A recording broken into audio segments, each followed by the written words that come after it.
আজকে আমি তোমাদের সাথে শেয়ার করব আমাদের সবার খুব পছন্দের কচুর শাক চিংড়ি মাছ দিয়ে।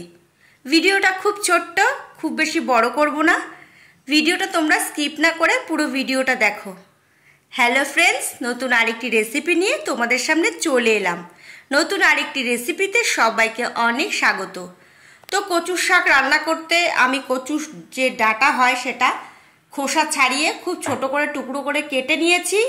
একটা কড়াইয়ে কচুর শাক দিয়ে দিলাম সামান্য জল, সামান্য নুন দিয়ে ঢাকা দিয়ে দিয়েছি যাতে কচুর শাক সুন্দর করে সেদ্ধ হয়ে যায়।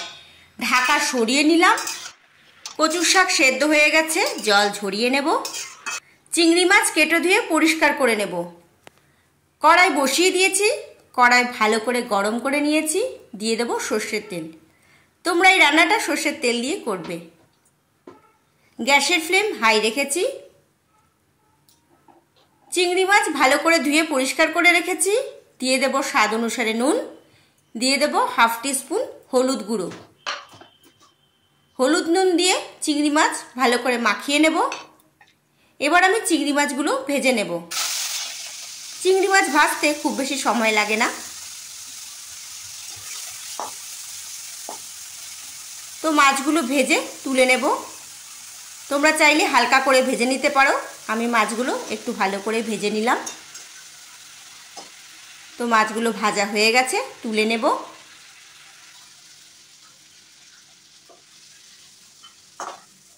কড়াইয়ে দিয়ে দিলাম আরও কিছুটা সর্ষের তেল। দিয়ে দেব ফোড়ন, দুটো শুকনো লঙ্কা, একটা তেজপাতা, 1 টিস্পুন কালো জিরে। গ্যাসের ফ্লেম মিডিয়াম টু লো রেখেছি। যখন ফোড়ন থেকে সুগন্ধ বেরিয়ে আসবে দিয়ে দেব রসুন কুচি। তোমরা চাইলে রসুনের পরিমাণ আর একটু কম দিতে পারো। রসুন খুব বেশি দেওয়ার দরকার নেই। তো রসুন লাল করে ভেজে নেওয়ার পর দিয়ে দিলাম সেদ্ধ করে ভালো করে জল ঝরিয়ে নেওয়া কচুর শাক। দিয়ে দিলাম স্বাদ অনুসারে নুন, দিয়ে দেব হাফ টিস্পুন হলুদ গুঁড়ো। যেহেতু কচুর শাক সেদ্ধ করার সময় নুন দিয়েছিলাম, তো নুন বুঝে দিতে হবে। এবার আমি দিয়ে দিলাম হাফ চামচ লঙ্কার গুঁড়ো। কচুর শাক একটু ঝাল ঝাল হলেই ভালো লাগবে। আমি একটু লঙ্কার গুঁড়ো দিলাম যাতে একটা সুন্দর কালার আসে আর একটু ঝাল ঝাল হয়। তোমরা যদি চাও লঙ্কার গুঁড়োর বদলে কাঁচা লঙ্কা কুচিয়ে দিতে পারো। কচুর শাকে একটু মিষ্টি মিষ্টি না হলে ভালো লাগে না। তো আমি এর মধ্যে দিয়ে দিলাম হাফ চামচ চিনি। গ্যাসের ফ্লেম মিডিয়াম রেখেছি। যতক্ষণ না এর মধ্যে থেকে জল পুরো শুকিয়ে আসছে কন্টিনিউ নাড়তে হবে। এবার আমি দিয়ে দিলাম ভেজে নেওয়া চিংড়ি মাছ। কন্টিনিউ নাড়তে হবে যাতে নিচ থেকে পোড়া না লেগে যায়।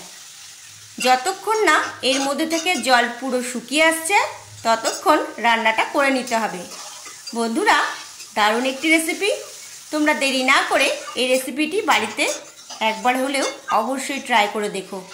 ছোট থেকে বড় সবাই খুব পছন্দ করবে।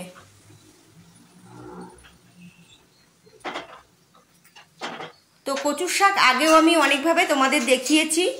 আমি নিরামিষ কচুর শাক তোমাদের দেখিয়েছি। তোমরা যদি এখনও না দেখে থাকো তাহলে আমার চ্যানেলে দেওয়া রয়েছে, তোমরা প্লিজ গিয়ে দেখে নেবে। তো রান্নাটা আমার কমপ্লিট হয়ে গেছে। এবার আমি তোমাদের সার্ভ করে দেখাচ্ছি রান্নাটা কতটা সুস্বাদু হয়েছে।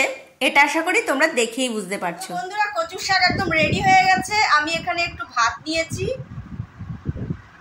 চলো খেয়ে দেখি কেমন হয়েছে।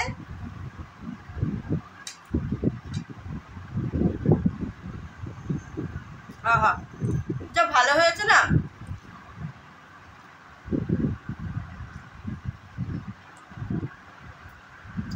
আর হলো চিংড়ি মাছ, খুব ভালো হয়েছে। বন্ধুরা, দেরি না করে তোমরা বাড়িতে ট্রাই করো ঠিক যেভাবে দেখিয়েছি। আর যদি তোমাদের ভিডিওটা ভালো লাগে লাইক করো, শেয়ার করো। আর এরকম নতুন নতুন রেসিপি তোমাদের জন্য নিয়ে চলে আসবো। তো আজকে এই পর্যন্ত থাক। সবাই খুব ভালো থেকো, সুস্থ থেকো। বাই।